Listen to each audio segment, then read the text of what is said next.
Hello, hello, hello. Good to see you. Oh dear, you get fairy dust. I get fairy dust. Little Amelie gets fairy dust. And little Fawny gets fairy dust. Let's take a quick look at Amelie. There she is. What a good pup. Okay. So love bombing, love bombing, loving. Okay. I, after having owned it for, I don't know, 15, 20 years, I am finally reading the book, The Gift of Fear. What's the guy's name? Gavin DeBecker. Yeah, is that it? Um, so The Gift of Fear, survival strategies that protect us. Why can't I read this? I need, yeah. Anyway, okay. So he has in this book, it's so good. It is about trusting your intuition over every fucking thing. And he's giving examples of um of different tactics that people who are trying to do something bad to control you, to do something bad to you, use.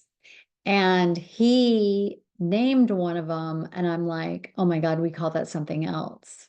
And so I wanted to talk about it. Um, I saw him years and years and years and years ago being interviewed, probably on Oprah. So it was like probably over 25 years ago. Well, definitely. I'm elderly. Um, and what I remember is him saying this. Every time he would go to a victim's home, so somebody who has been victimized, traumatized, um, robbed or attacked or all the horrible things. Every single time they told, what he noticed is every single time a victim, somebody who was a victim of a crime, told their story, they always included a little something like, I wondered why the trash can was turned over, or I wonder why I didn't hear a click of the door, or I wondered why the door was cracked open, or I wondered why I heard that noise. There's always this like little something in the story that what happened, and what he's explaining is that the intuition is telling us something's very wrong, and this is something's very dangerous.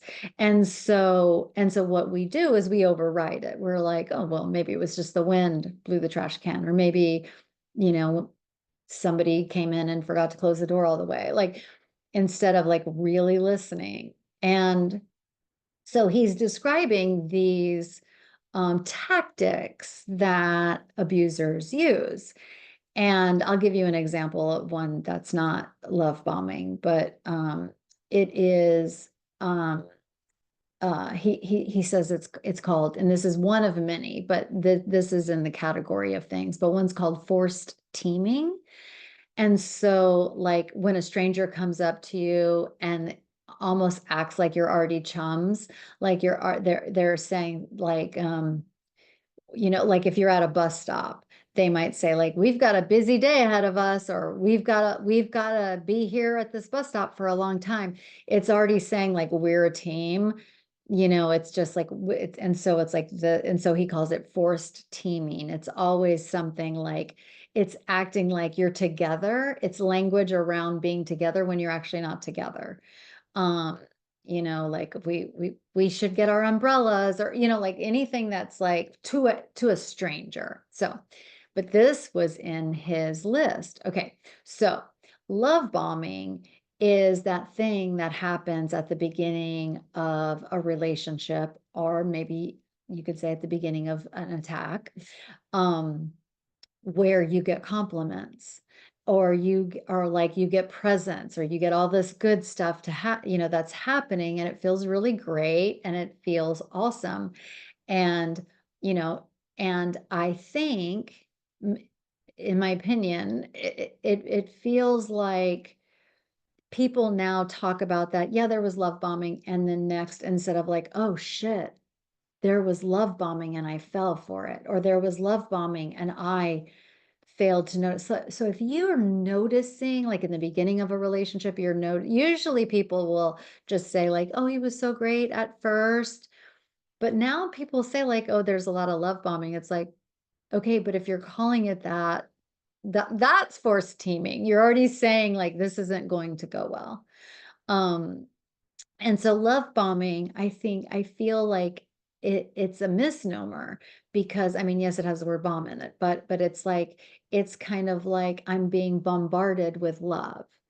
And that is what it is, but what we're missing in that phraseology, I mean, you could say I'm being loved and then there's going to be a bomb, that is actually more accurate. He calls it loan sharking. And I thought that is a better name for it. So loan sharking is, you need money.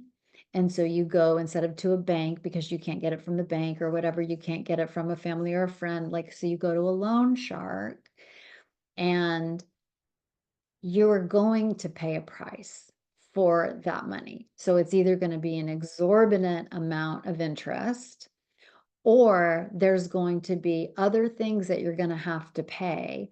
And also, if you don't pay, you are going to get hurt. That's kind of just like part and parcel. So instead of love bombing, I do think we should call it loan sharking, because there is a price to pay. And the thing about like, if you go to a loan shark, like if you knew, like most of us aren't going to go to a loan shark, like that's not a norm, a thing that happens every day. But if you had the opportunity to go to one, you would think twice about it. You would think like, this could, if something bad happens, like if I borrow, $10,000, I know a payday's coming and I could pay it back. Okay, but what if I have to work to get that $10,000? Like, okay, I didn't have a job and now I know the payday's coming. So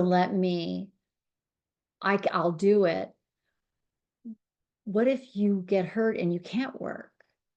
What if something terrible happens that you did not expect? And they like come for your fucking family. You know what I mean? Like they're not fucking, a loan shark does not fuck around. And there is a higher price. And who's the one that's going to pay the higher price? It's going to be me. It's never going to be the loan shark. The loan shark is going to come out on top. Either it's going to come out on top for getting its money back, or it's going to come out on top by giving a punishment. And so same thing with a love bomber. Somebody who's love bombing you is going to come out on top, and there is a price to pay. It can feel so good to get attention that we're not used to getting.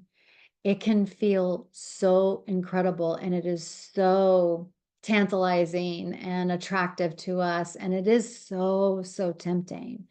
But notice how if you knew that for every compliment, there's going to be a cut, and the cut is going to be way deeper than what the compliment gave you, you would think twice about accepting that compliment or continuing that relationship, knowing that it was going. So I actually think love sharking, loan sharking, because it's loaning out this fake thing of adoration or love or whatever.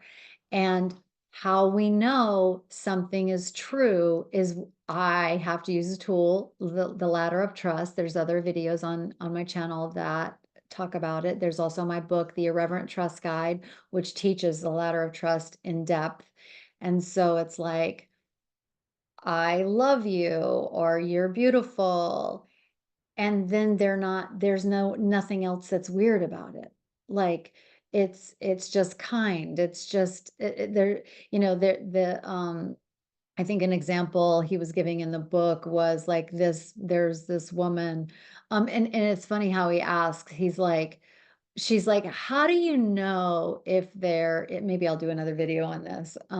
But like, what are some tips of how to avoid somebody like this? And then he says, well, tell me your experience. And then she's like, well, he wouldn't take no for an answer. Like when he wanted to date me and I said no, and he wouldn't take it for an answer. And then he showed up with flowers and then he did this. And then like next thing you know, like he wants to come to my apartment and then he's like he wants to move in and then it's like it's so fast and weird. That on the ladder of trust would be like he's asking me to date, but he's not taking no for an answer. And then so this is him like asking for the date and I say no. I want to stay here. Like I want us to be here on the ladder. I want a date. I'm going to buy you flowers. I think you're beautiful. I would like to go on many dates with you and not taking, just never taking no for an answer. This is love bombing. This is love sharking. And so if you have a tool where it's like something nice happens and then there's a lot of groundedness behind it, um, like one of my favorite things that ever occurred to me was like everything you need to know about a person happens after you say the word no. It's like if you're being catcalled and you're like hee hee, like, but if you say like stop or no, like okay, now you're a bitch. So everything that you need to truly know about a person, and part of what we want to know about a person is if they take no for an answer. And so if they take no for an answer, that is somebody who is safe on the ladder of trust. You said no, I respect that, whatever. But if there's this constant like pursuing, and there will be a price to pay. And what they're trying to buy with their love bombing is control over you, and something from you. And the price is too high. So I want us to start having the same like hesitancy and dread we would have in having to use a loan shark. There's some people that actually that's something that they choose to do. Like they need it, but they are fucking scared. Like, oh shit, like I need to make sure that I can pay this back come hell or high water. Like I've got to make sure. We really consider it. Like we would really like, what are the consequences of this, And so like I want us when something's too good to be true, or if something feels like love bombing, I want us to still like, I wonder if this is loan sharking. I wonder if there is a price to pay for this. And I can guarantee you the cost is too high. The cost is too high because that person is going to take your time, probably your money. They're going to take you, and if you're lucky, you get out with your soul. If you're lucky. So let's start calling love bombing for what it really is. It is a it is a it's loan sharking, and there is a price to pay, and it will be too high, and it will hurt. And so you don't have to fall for it. And so but if we do fall for love bombing, if it feels so good and we kind of like blind ourselves, I just at least want us to remember this, remember like the loan sharking thing. It's like, is this, and the thing about it is a good person will show you through their behaviors that they are a safe person and that there is something grounded and wonderful and not stalky and not cruel and not manipulative around the love, the love that they're giving you. And if that's the case, it was never love bombing. It was new relationship energy that you both exchanged equally, and it was reciprocal. But love bombing is different, and it is loan sharking. And so I think that we should start calling it for what it is. Okay, I hope that was helpful. Please subscribe if you like this. I think there's bells and notification things that you can click to make sure you don't miss a video about how to heal your fawn, and how to do your advanced personal growth work. Okay, hope that was helpful. Love you. Bye.